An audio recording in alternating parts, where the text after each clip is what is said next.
problem, but you do this job for us.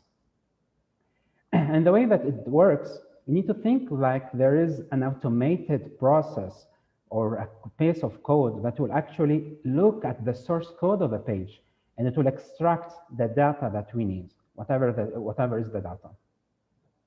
Okay? And this is the purpose of the workshop, how I can create this automated process using code. So before we go into more details, we need to understand what happens when I visit a website. So for example, let's see when we're opening your browser and you typed Wagon. This is what we call the link or URL. And actually what happens is when you type the link, your browser sends something called an HTTP request. And this request goes to the server where the website is saved. And in return, the server will reply with an HTML file, which the browser receives, and it draws for us the site that we see. So this is actually what we see, not the HTML code. Great? Now, for us to create that automated process, we need to substitute this human interaction and the browser with a piece of code, which we will be using Python for today. So this code will automatically send the request to you without a browser, and it will receive the HTML file that will be parsed to extract the data that we need. Great? Sorry, again, I'm just going to some theories first, then you go back to code and how to do that in a practical way. And the tool that we'll use for today is just a browser like Firefox or Chrome, so that you'll be able to see the HTML code. You'll be using a Jupyter notebook, which looks something like that. It's like an interactive environment where you can write Python code without installing anything. And the third one is Beautiful Soup, which is the library that we'll use with Python so that you can parse and extract data. And the site that we'll use today is what I showed to you guys before. And we're using this site because it was really built for scraping. What do you mean by that? There's no need for authentication. So there's no need to create an account and provide username and password. There is no JavaScript content. So the page is purely HTML. So it's easier for us to scrape. And third, there's no lawsuits. What do you mean by that? We can safely use 50 computers at the same time or more, whatever it is, to extract the data at the same time. So we know problems, legal problems with that. Now, the second idea, we need to talk more about HTML or HTML code because the workshop will rely basically on HTML. So the basic syntax of any HTML file, we call it an element. So we have a content. I'll give more detailed examples later. So we have a content. Content starts with opening tag and a closing tag. Now, what are those tags and content? We'll give more details later. Now, any element or content, I can provide more information to it via attributes. So I can specify also an attribute for the element. Now, as a real-life example, this A is called an A tag. And basically, it specifies that this content here, which is Wagon, which is a text. So basically, any content is just a text you see in the website. This should be a link. This means that when I press it, it will open another link for me. And why this happens? Because this element here, all of this is called an element. It starts with an A tag. Great. Now, which site should I open? I need to specify that with an attribute because, as we said, attributes provides more information for the element. And this attribute is href. So within href, I specify the link to open. And if you notice, I must specify the link between two quotations. Any string or text I specify as a value should be between quotations. If you don't do that, this won't work. Okay? So that's an example of a full element. Now, basically, any HTML file has this general syntax. It always starts with HTML tag and ends with HTML tag. And within it, there are two sections, the head section and the body section. We basically care more about the body because it's where the page content is. So all the information about the page or all the other thing you see as content in the page is contained here. While the head section is used by Google or other web crawlers like or any search engines for example, extracting general information about the site, like what is the language used, some keywords, and etc. So actually, we don't care about this part here in our workshop for today. We only care about the elements within a body. So here we're just providing an example of a head section. So within the head section, I have other elements. So if you notice, by the way, all elements are as if nested within another element. So I have a head, within head I have other elements, and etc. Now, the title tag, it specifies the title of the web page. So let me just get out of here. So if you see here, this is the title of the page, slides. Whatever I write here will be shown in the tab here, okay? And those are just the things I really don't care about. Now, let's go to more different tags or elements. First, we have HTML headers, which specifies titles in the page. So H1, it means the main title. H2 can be a subtitle. I can have either a smaller title, etc. This might go until H6, I guess, or more.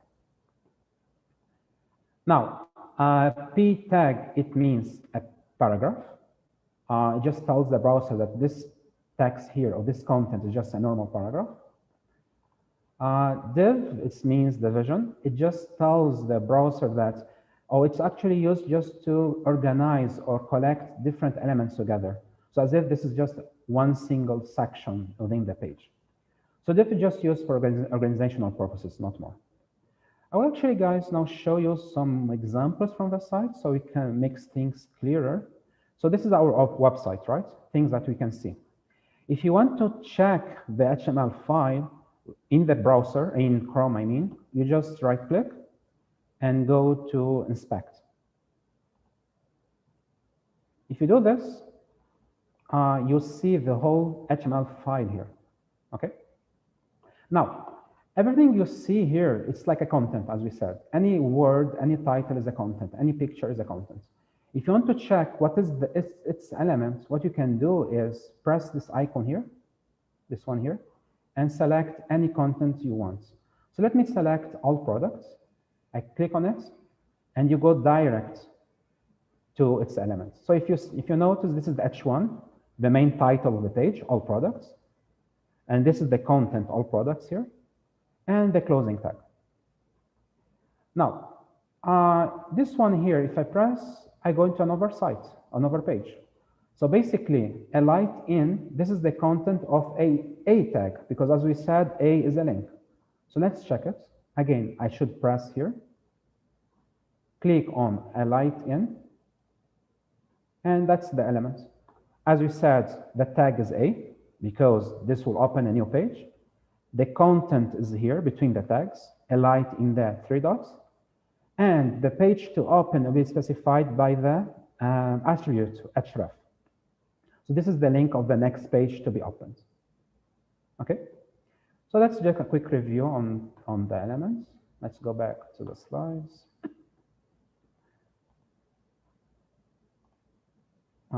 I can change the layout of the text within a paragraph.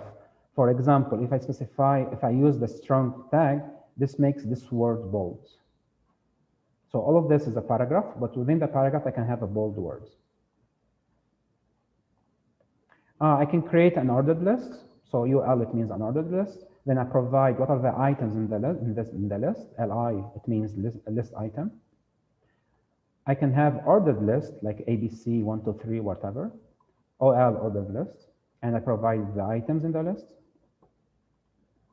And to add a picture, I use the IMG tag. If you notice here, there is no content because picture is a picture. There's no text in a picture.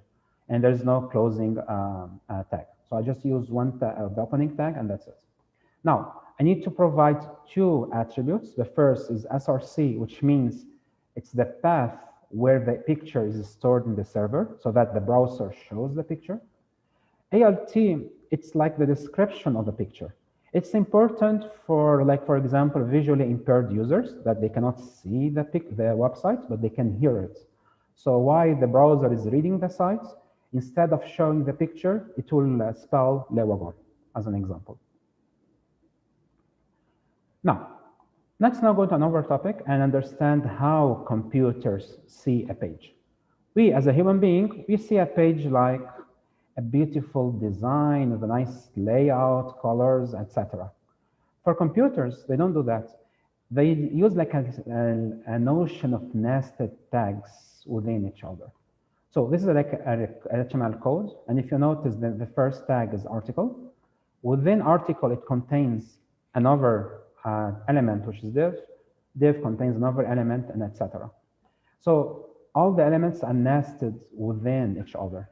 So they look like a flock of birds. That's like a neat, corrected HTML file. And this is good for us to understand, or for the programmers to understand relations between elements. What do you mean by relations? If you move from left to right, as if you are going to the most descendant element, or if you move from left, or if you move from right to left, you are going to the most parent element. Great. Also, another way that computers can see an HTML code is not a tree, but an inverted trees. What do I mean by that? As if HTML, which was the first tag we saw, this is the main parent of the document. So if you go down, HTML has two elements within it, head and body. Then body has three elements. For example, P has one element. So we can consider that each element or tag, it's a branch in the tree. And again, I start up, down, as if I'm climbing the tree, because this is like an inverted tree. Great. And as we said, like there's like a family relation between the nodes or the tags. So for example, P, it has two ancestors, which is body and HTML. P has two siblings, H1 and UL. And finally, P has one child or one descendant, which is A. Okay?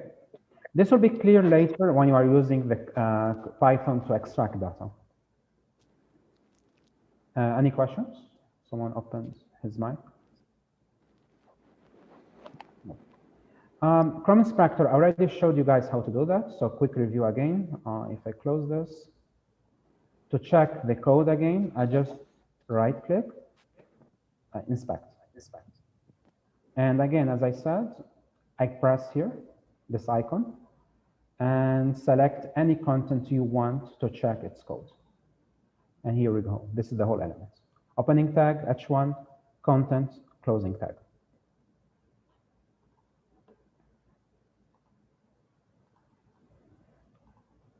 And just a quick review, I already reviewed it. So that's the whole element, content, opening tag, closing tag, and I can provide attributes to give more information about the elements.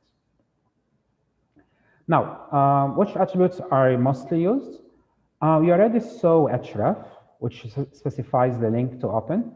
We already saw src, which is the path of the image to be displayed. But there are two new attributes. We'll talk about them now, and we'll use it a lot in the code, which is class and ID.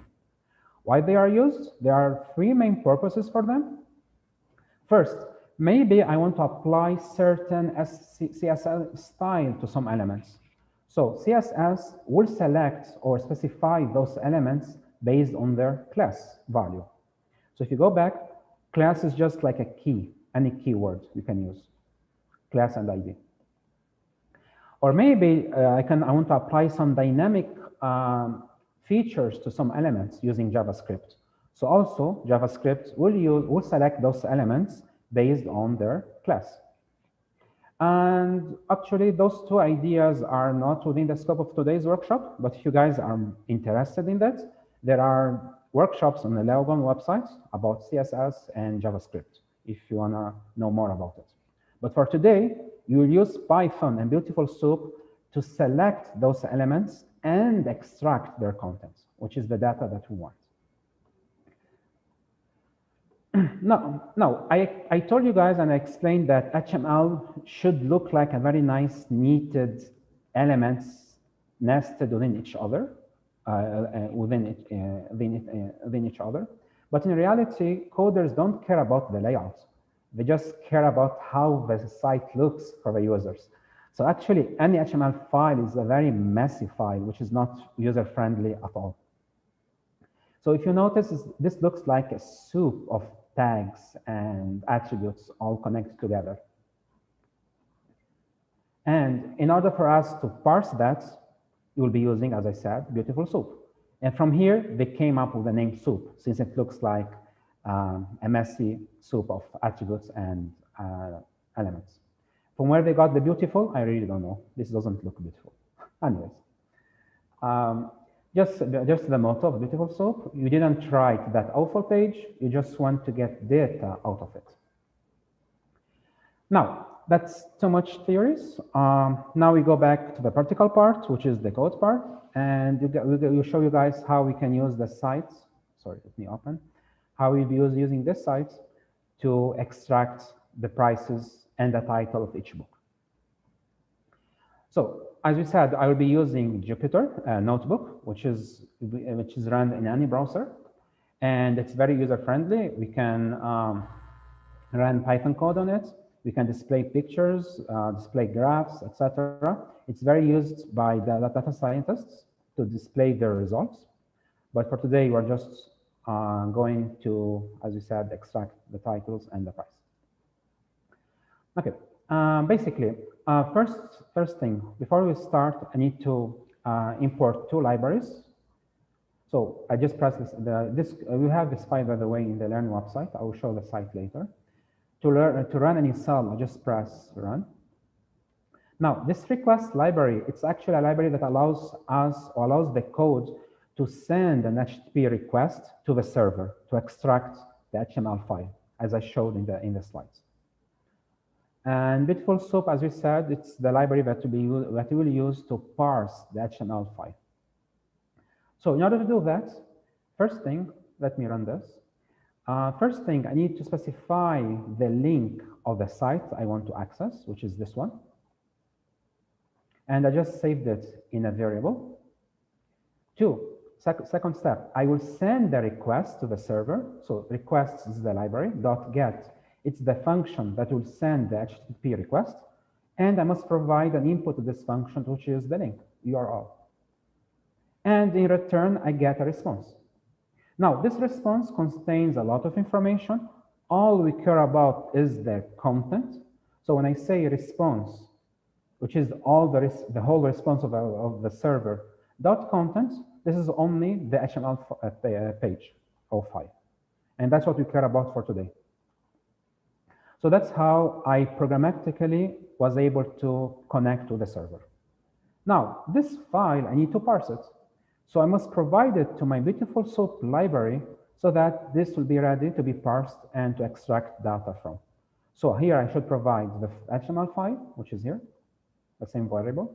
And I must tell the Beautiful Soup that what I want to do with it is actually to parse. So this is like a keyword, just informing the library that you will be parsing this website. That's fine so far. So if I want to print or show script, if I just run again, this is the output. This is the whole HTML file from this page. So now you will be using this variable to extract the data that we need.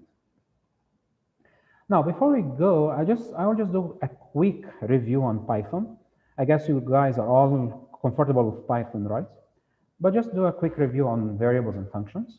So basically, as you guys know, Python, I can do mathematical expressions. 1 plus 10 gives you 11. I can add floats, 10.5 plus 12.5 equals to 23. I can have string or text variables. In programming text variables, we call them strings. So let's say I want to print hello world. And if you notice, any string must be between two quotations or single quotations. We shouldn't mix them up. It's either double or single. But all of those are values. Maybe I want to use those values more than once. So it's good to save them somewhere. This somewhere is called a variable. So actually variable, let's say var1, it's like a placeholder where I can store information on it. So let's say variable is hello world. Now, if I do print var1, this will print you the value of the data stored in the var1 variable. And of course, I don't use double quotations because if I do double quotations, this will actually print var1, not the value inside var1. Great? But let me just do another variable. Let's say name equals Muhammad, which is my name. Now, what we can actually also apply some functions to variables. Maybe, for example, I want to capitalize the first letter. So I can say name dot. So when I use dot after a variable, this means you are applying a function. As an example, I want to capitalize it. So now when I print, well, let's do print this.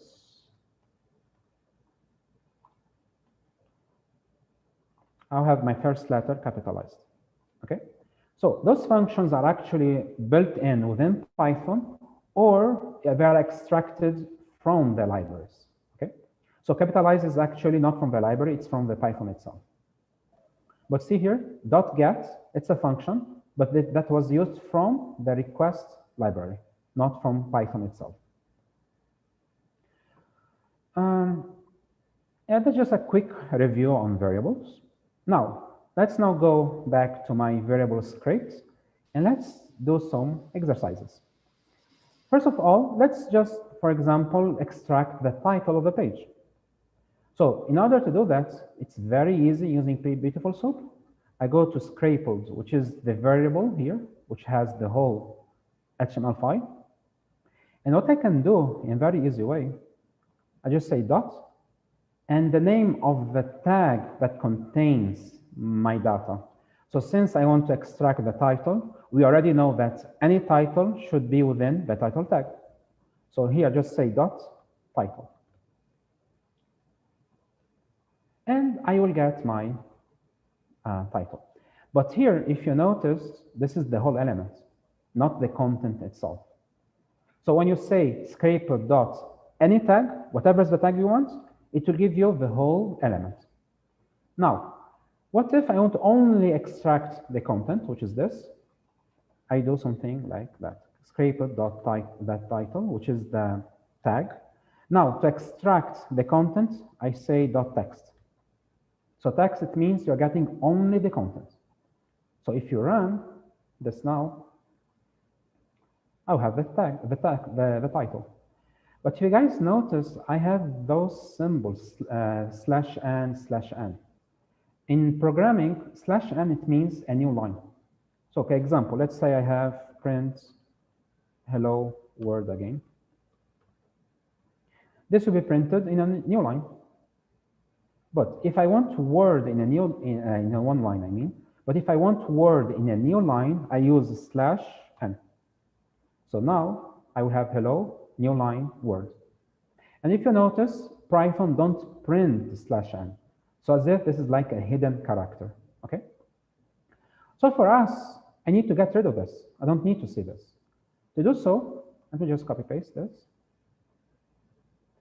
So I need to use another function to get rid of those characters here, which is called strip. So you can think of strip as a function that gets rid of special characters that you don't see, or hidden characters that you don't see. Now, if you run, I have my full text, my full title. Great. Okay, so now we learned how to use, how to extract a certain element. And there's another way to do that. Instead of using .title, I can do scraped .find. It does the same job, So find, I must specify which tag I want to find. I want to find the title tag, and I'll do the same. I want to extract the text, which is the content, and I want to strip the special characters in it, or the hidden characters.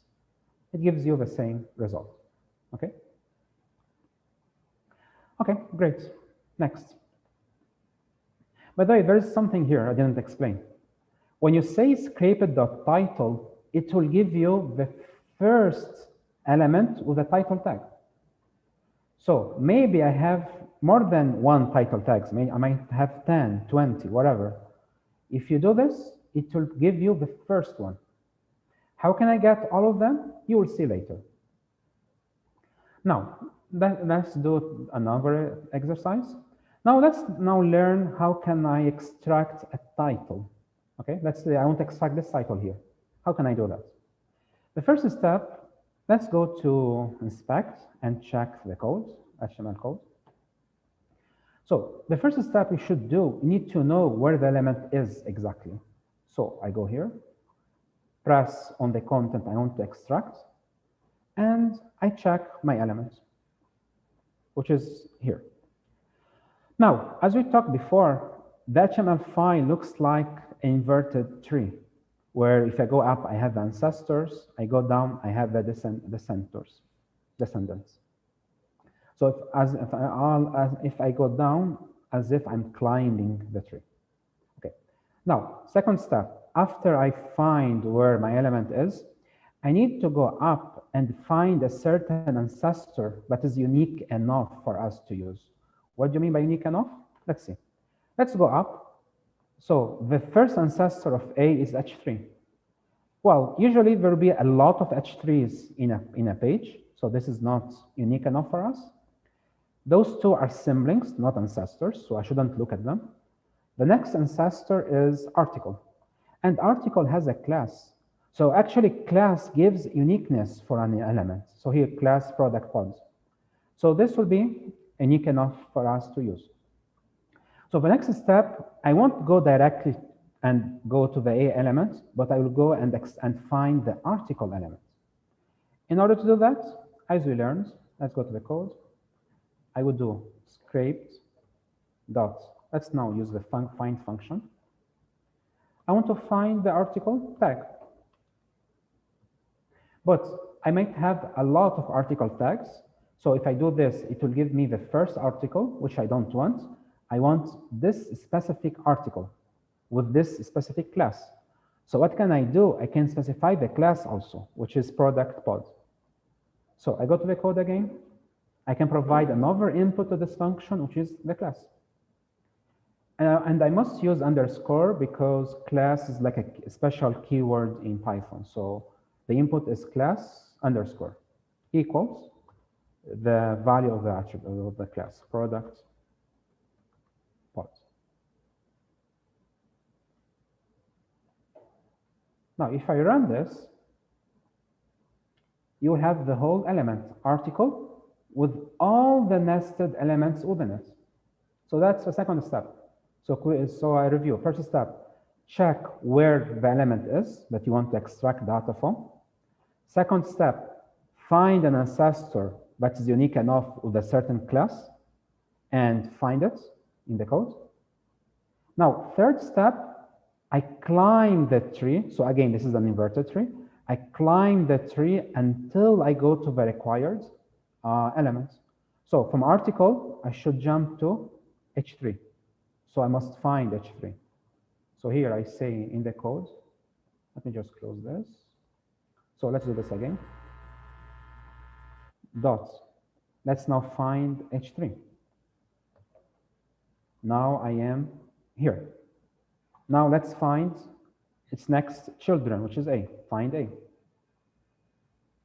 Dot find A. Let's run and see what we get. See, I got the whole elements, the A tag, opening tag, the content, closing tag. And as we learned, how can I extract the data? How can I extract the content? By dot text, right? Now, if I do this, I got the whole title. But here we have an issue. It's not something wrong. The developers actually, they didn't write the whole title of the book. That's the content. I light in the 3 dots. Why they did that? We don't care. That's their design, their layout. But if you notice, there's an attribute here within the element, which is title. And here they provided the whole name, light in the attic. So actually, instead of extracting the content, I want to extract the value of a certain attribute. And in order to do that, so instead of using text, I want to extract the attributes by using brackets. And within the brackets, I specify the name of the attribute, which was title. It can be anything, by the way, whatever they specified. So title. Now, if I run, I have a full name. And that's how you are able to extract the first title.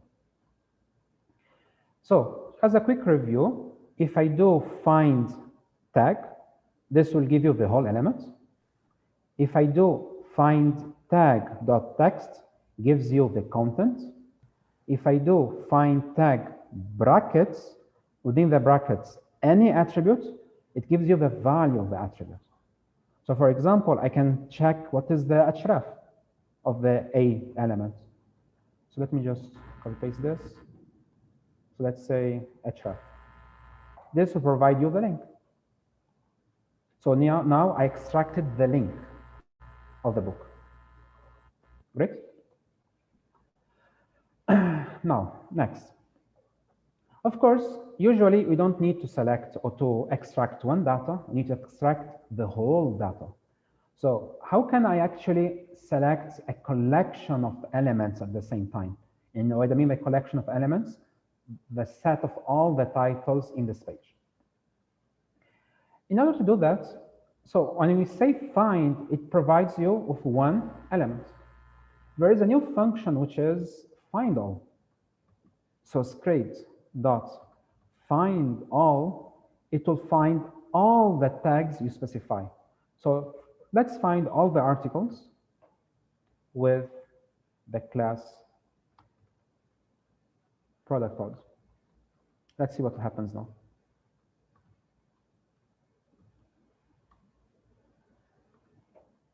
Now, if I run this, I have a long list with all the articles in the page with product pod as a class. That's fine. So now what you will do, let's just make things clearer. I will save this within a variable articles. Articles equals. Let me run this again. And actually now we can think of articles as like a list or set containing a list of articles within it. So now what you need to do or learn, need to iterate this list so that I access each article by itself. So I select one article by itself so that I will be able to extract the title from each article. In order to iterate lists, in Python, you use a for loop. So as an example, let's say for article in articles. So here again, what I'm doing, I am iterating this list and I am checking each article by itself by one time. So for each article, what I want to do again, I want to extract the title. So let's say title variable equals, let's go to article, the first article in the list, dot again find h3, nothing new here, dot find, I just copy this quickly. Sorry. Find a title. And let's print title. Now, if I run, now I have a list of all the titles of the book in the page. Is this clear? I can stop for 1 minute or 5 minutes if anyone has a question. or should I go on? Is the concept of for loop and iterating lists clear? I don't see any questions in the chat, but if you guys have any questions, feel free to ask it or unmute yourselves and ask it. Don't be shy. So I'll go on. Now, so what I did right now, let me just move this. So what I did right now, I was able, using find all, to find all the elements article of type article, and I iterated this list to extract the titles from each article. Okay, great. That's a good example. Now, what should we do next? Let's do something else. Of course, usually you care about extracting numbers. Mohammed, Yes. Nitin is asking if this illustration source code available as open source. I imagine it's just something that it's online, right? You mean he means this website or the code that I'm writing? The code will be present, of course. All the solution will be available online on the Learn website. When you finish the course, I'll just show you guys how you can access the code and do some extra exercises. Okay, next. The next exercise you want to do is I want to extract the prices of each book. So as we learned, any content I want to get its content, I need to select it first. So let me select the price. Sorry. I press on it, and I go and check its code here. So this is the price, okay? So the element here is P, or the tag is P. And as I told you, supposedly, you needed to go up and find an ancestor with a class. But the element itself, it has a class, price color. So this is unique enough for us. So there is no need to go up and find a certain ancestor. So I would directly access the element P and identify it using its class price color, so that I will be able to extract the content here, which is the price. Okay? So let's do that. Let's say price as a variable equals. I go again to scrapers. I want to find the tag P, but not any P, a P with class equals, and I forgot what was the class, price color.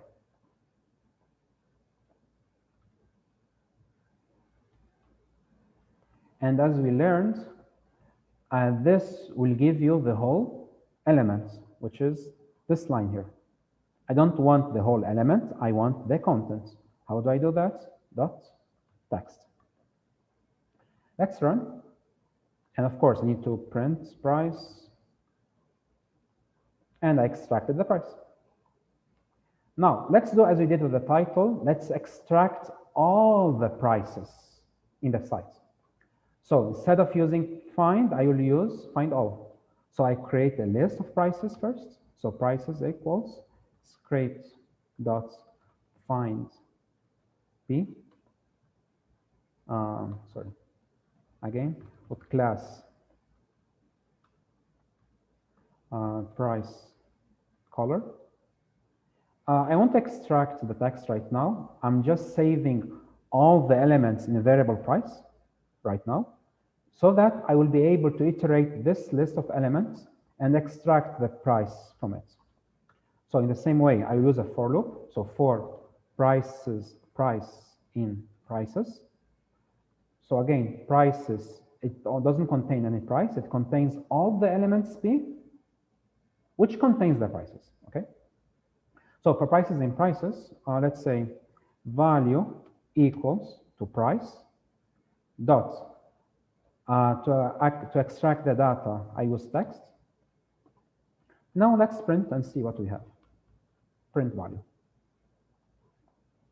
If I run, now we have an error. Let me see what's the thing here.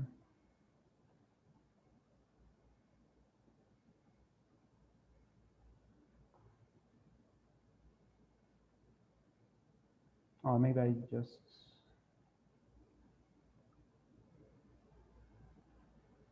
Just give me 1 minute. Prices, value.price.text. Or maybe I did something mistake here. Let me just do it step by step. So if I print prices, I will have, oh, and the mistake was I didn't use, oh, sorry. So now I have a list of elements. Now, for price, by the way, in programming world, you will always find mistakes. So you need to go back to your code, read it again, and try to figure out where is the bug. That's very normal. So for price in prices, and let's go back again, value equals price dot text. So I'm extracting the first element from the list of elements, and I want to extract from each element, or from each element, its content. And let's print the value. Now if I run, now I have the list of all the prices in the site. Great. Now, there's a small issue here. If you notice, we have a pound sign here, which means this value is not a number, it's a string. So for example, if I want to calculate the average, I want to find the minimum value, the maximum value, I want to do any numerical thing with those numbers, I can't. So I need to do two things here. First, I need to take away or to strip the sign. Secondly, I need to convert the type of this variable from string to float. In order to do that, let's go back to the value. So price.text, I know that this is the string. I will apply a new function, which is lstrip. Lstrip, it means from the left, I will strip a character. Which character I want to strip? You must specify between the parentheses. So parentheses, let me copy paste this sign here. Okay. So now when I do .lstrip, I took away the sign. Let me just run this. There's no more sign. But still, this is a string, not a number. So to convert this to a float, I just say float, parentheses. And now I'm converting all this variable into a float. It's somehow the same output, but right now I can do numerical expressions with this list of numbers. Okay, great. So that's how we were able to extract all the prices in the site. So we did the list of titles, we did the list of prices, but what is missing is to link both together at the same time. I need to create a list where I know for each book, I know for each book what is the price. That will be the last exercise for today. And to do this, we'll be using two new variables, which is lists and dictionaries. You already talked about lists a little bit here, but I just do now a quick review on lists and dictionaries for those who forgot. So basically a list, it's a set of data. And to define a list, let me call our fruits, or create a list of fruits. And to define a list, I must use brackets, okay? And within those brackets, I specify what are the items in this list. Let's say I have apple, let's say I have banana, or my friend hates banana, anyways, and mango. Okay, so now I have a list of fruits. Now, if I print fruits, and I run it, this is my list. Now, I can add new items to the list. In order to do that, there is a function called append. So fruits, which is the variable that has my items, dot append, and I can add any fruit you want or any data you want. Let's say whatever here. And now if I print fruits again, you'll see that pear is there. And always append, it will append to the end of the list by default. This is just a quick review on lists. Now, dictionary, what's a dictionary? Basically, for example, let's say you want to define a person. You want to give information about a person. A person has a name, has age, it has job, etc. In order to do that, I will create a variable called person, and I create a dictionary for that. And dictionary is defined by curly brackets. So list, normal brackets, dictionary, curly brackets. And dictionary, you can think of it as a relation between a key and value. What do I mean by that? Let's say that a person is defined by name. This is the key. And the value of this key is the name. Let's say Muhammad, my name. Then I can provide another key, let's say age. And my age is whatever, 30, which is more, but anyways. I can provide another key, which is job, of course, between quotations. And the value of this key is whatever, let's say instructor. Now, if you notice, I don't use equal, pay attention to this.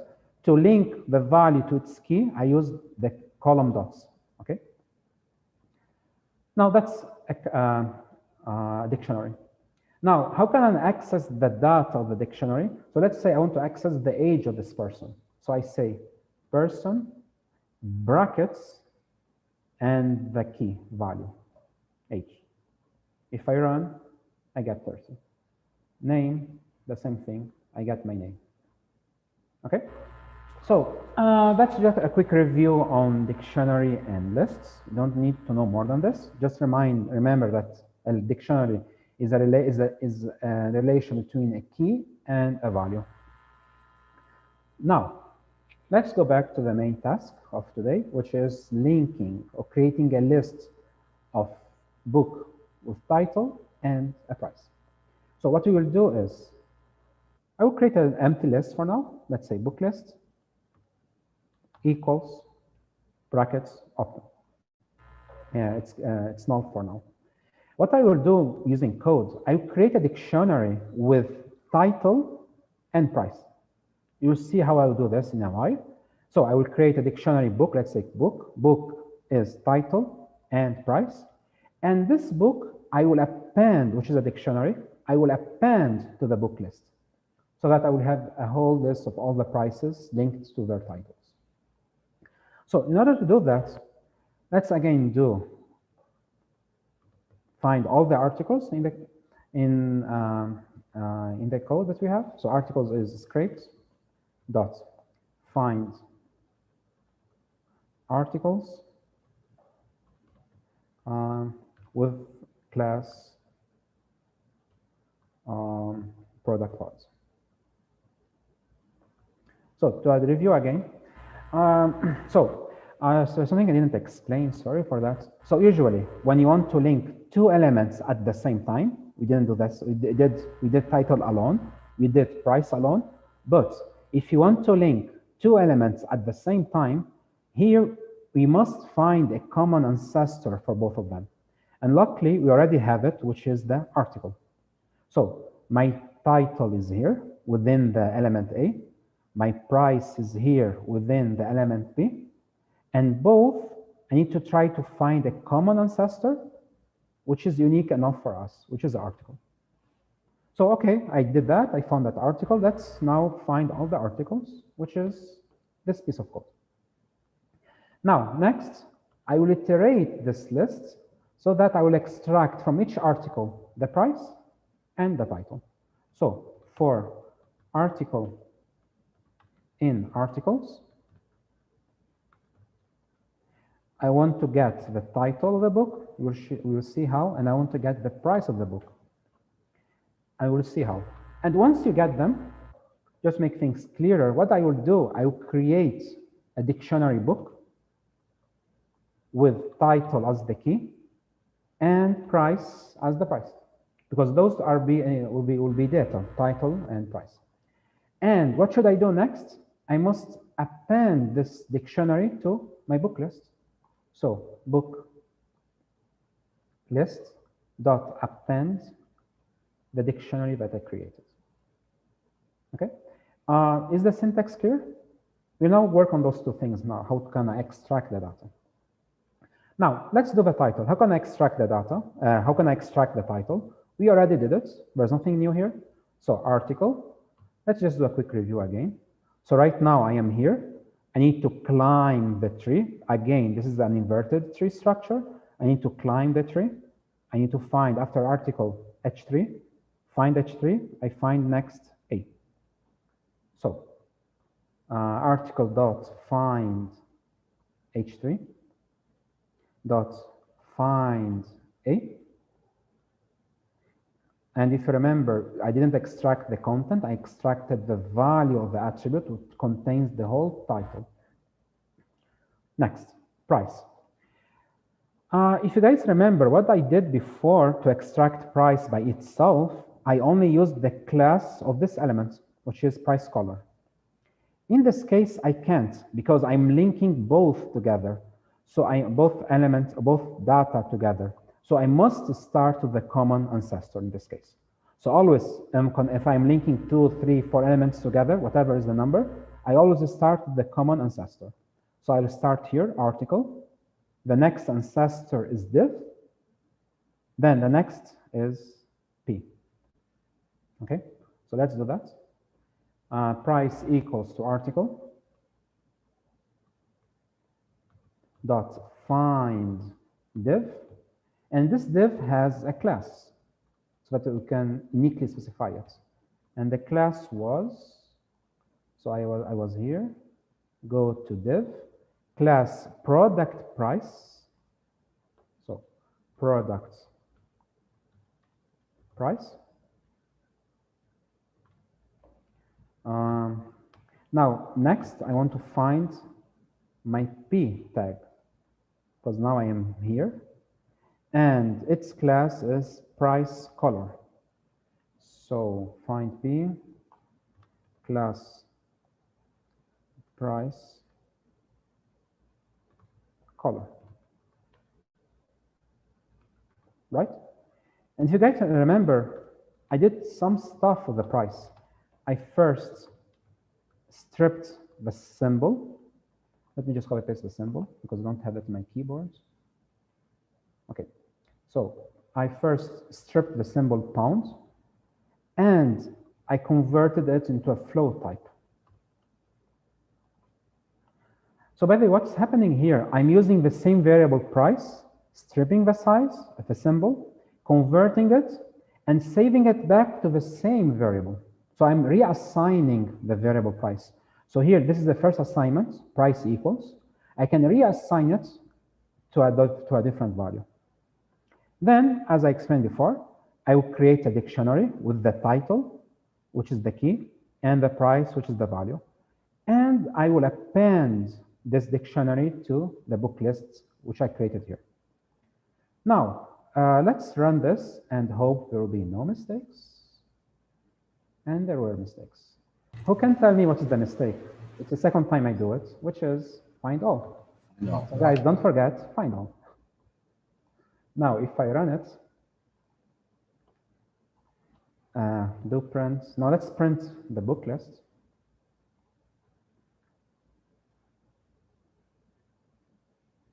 Oh, because I need to run this. Let's just run.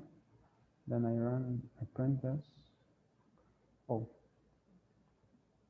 Okay, let me just see what's the mistake here.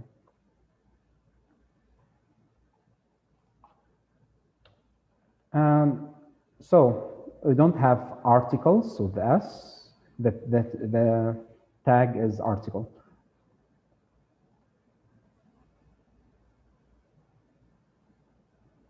Okay, let me just see what's happening here quickly. Okay, so I just want to just say, see what's the bug here quickly. Article 3, find a title. So this is fine. If I print title, I got the title. Article find div class products. Find P. Oh, text. Excuse me, I believe there's a syntax error. Yeah. When you wrote find A, there's a different. No, actually, I forgot to extract the text here. Because here, when I find P, thanks for your introduction. But when I find P, this is the element. I need to extract the data, which is text. Now, if I run this, there's no more mistakes. So now I have the list, of dictionaries. In each dictionary is the title linked to its price. Great. Let me just erase here. So basically what I did here by mistake, first I forgot to use find all. So here I need to use find all to get all the articles. Secondly, I forgot to extract the text, which is the contents. So this by itself, as a quick review, it gives you the whole element, which I don't want. I want the content. To extract the content, dot text. And that's the final result of today. We were able to create a list of all the titles with their associated prices. And that was the main task for today. We have some more things to talk about, of course. But before that, is everything clear? You guys can just unmute and ask anything. Or should I move on? Just checking the chat. Where's the chat?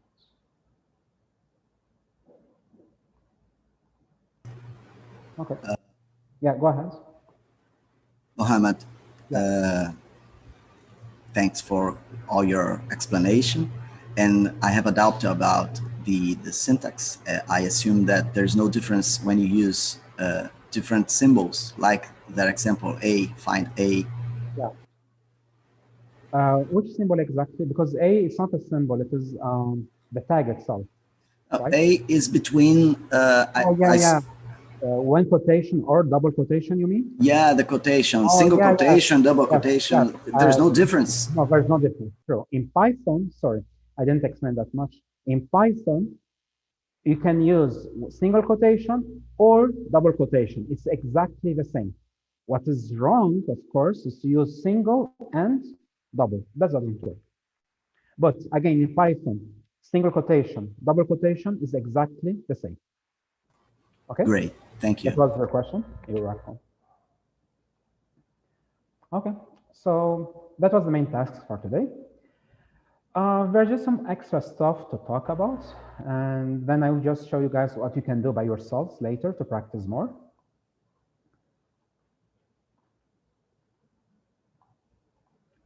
So this is already talked about. This was the whole. So what do you mean by level up? There are actually other ways to extract data, not using Beautiful Soup, but there are like things called CSS selectors. Because as I explained before, JavaScript needs to select elements, CSS needs to select elements, etc. So the different purposes to scrape and parse data. So there's the different ways to select elements. You won't go into those in details, just something that you guys can read by yourself later if you are interested in learning new ways. So instead of using find or find all, we can actually use the built-in function in CSS selectors, which is select. So when you say scrape.select div, this will give you all the divs in the site. Okay. So if I show you the example here, let's go here. Let's say scraped dot select. Let's select all the divs. If I run, it will give you all the div elements in the website. Okay.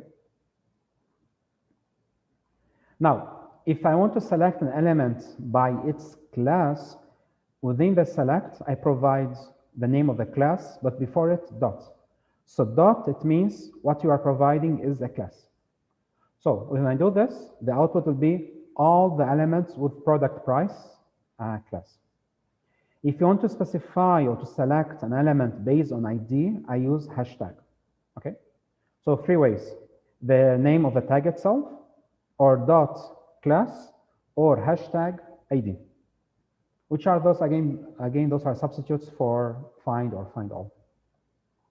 Now, what if I want to find a certain descendant of a certain tag? What do I mean by that? If I have this, select article space, not comma, h3 space a. How select understands this is I want to find the tag a, which is a descendant of h3, which is a descendant of article. Okay. Now, if I use comma, this means I will select all articles, all H3 and all 8 tags, and I don't care about the relation between them. I'm just selecting them all. Okay. Maybe some elements, they have more than one class. So in order to select both class together, I say dot the first class, dot the second class. So in this way, I'm selecting all elements having both classes together. What is this doing? You guys figure it out.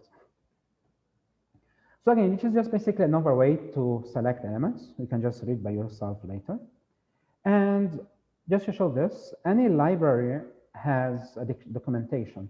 So if you go to Google and say beautiful soup documentation, you can read the explanation of all the functions that you can use using this library. You only used find and find all. That was the purpose of today's workshop. But for example, I can just show you another example. Let's say parent. So basically this function parent, oh no, it's not a function. Let me select another function. Yeah. So actually parents, logically, what does it do? It selects all the parents of a certain tag. So usually we as developers, when you are doing any project, if you got stuck on something or want to come up with a certain solution, we try to go to the documentation and see what is there and any other functions that we can use to solve our problem. And basically that's it. That was today's workshop. It was a quick one. I hope you guys enjoyed it. It was what we were looking for. I hope everything was fine and clear with no questions. I'm here still if anyone has questions. If not, I will show you what you guys have access to. We'll be having access to this Learn platform where if you go here to your takeaway, we have like a small quiz to review what you learned today. You will, of course, have access to the slides. So you have access to a certain small quiz you can do to review the concepts. And there are like 2 small exercises here. This is the review for Python and review beautiful soup. Then there is the example here, like a small, tiny project where you are supposed to scraple, let me close this. You are supposed to scraple the titles of all the books, follow this link, and scraple the description of the book. It's not hard. There's no new concepts here. You can try to do this by yourselves. And of course, there is a solution here if you got stuck. Okay? I just sent the link for Learn on the chat so you guys can access it. And of course, guys, try to solve this first, then check the solution. Anyways, I think that was today's workshop. If anyone has a question, just don't feel shy. I hope I can answer it also. So I can stay here for 5 minutes more if anyone has Also, questions. if anyone wants to rewatch, just go to our YouTube channel, the Wagon Brazil. The video from today's workshop will be there, so you can watch if you want to review anything. And thank you so much, Mohammed. It was great. Okay. Thank you, then. Thanks, everyone. See you. LL is asking, what do you do with data once you extract? It really depends. I mean, you can do so many things. Yeah, it actually depends on the purpose of your project. For example, let's say in data science, I want to model or create a certain model where I want to predict prices in a certain neighborhood. Okay? So maybe I already have a site where it lists the price of different apartments with their characteristics, like number of rooms, the size, the location, etc. So I will be able to extract those informations in tables. And of course, this is outside of the scope of the course today, of the workshop today. But using machine learning, I will be able to use those features from the sites, which is the number of size of a room, size of an apartment, number of the rooms, etc., and the price, to predict a certain price for a certain apartment. That's like a small example where I can use the data extracted. Was that clear? Welcome. Okay, guys, if you don't have any more questions, we're gonna end the workshop. Again, thank you so much, and happy holidays to you guys. Happy Hope you Merry guys Christmas, have a everyone. good Happy New Year. end of the year. Bye, guys.